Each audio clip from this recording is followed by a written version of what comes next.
So back in 2020, Riot announced that they were working on the development of an MMO set in the world of Runeterra.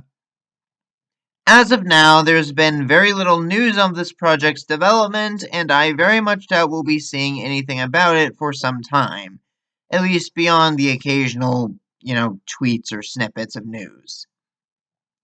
That being said, the fandom seems generally pretty hyped for the idea, and I can totally understand why.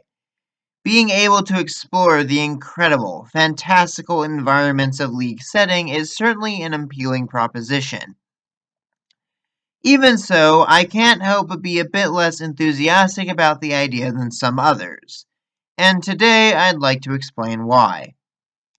So I've actually played a couple of MMOs in my time.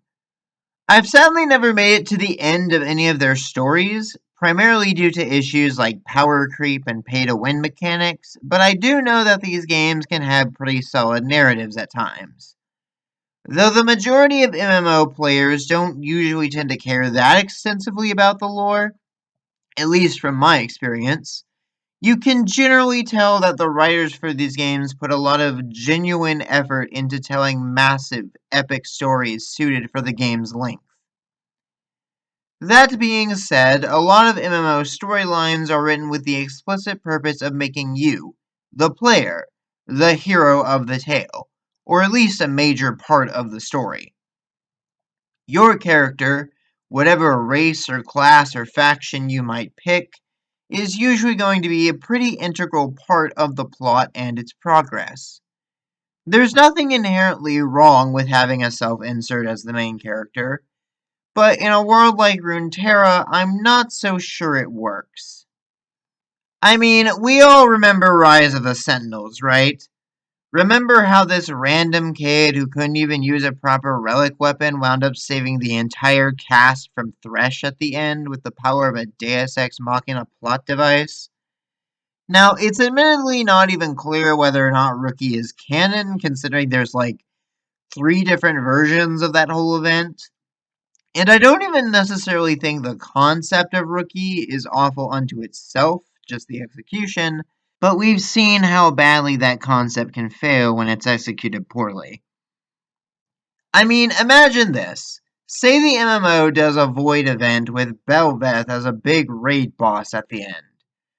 Rather than Jax, Kai'Sa, Zillion, the Ascended, or anyone else with ties to the Void storyline being the big hero that stops her, the Void Empress is canonically stopped by Noob Killer 69 and their party of random schmucks with high-leveled gear.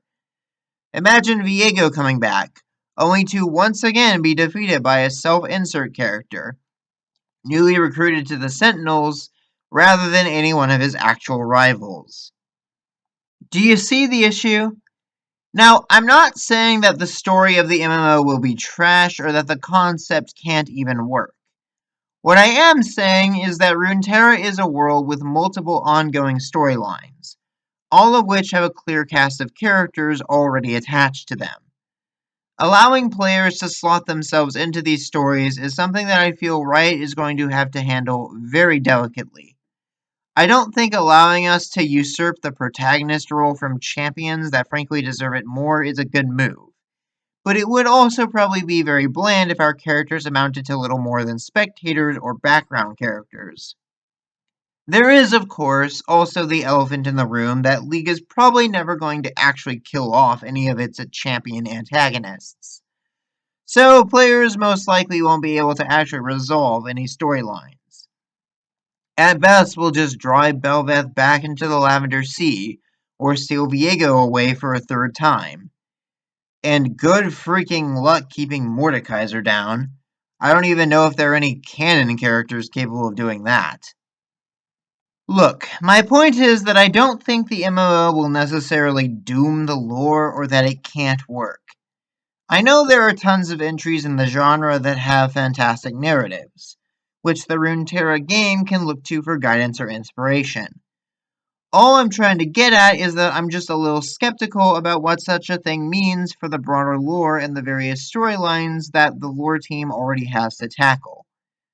Once the MMO launches, stories set in the world of Runeterra will have to address that some nameless hero that represents the player base played a major role in saving the world multiple times or changing the politics of entire nations. But what do you all think? Am I being too pessimistic? Are you still excited for League's MMO? Leave your thoughts and comments down below, and until next time, stay bright.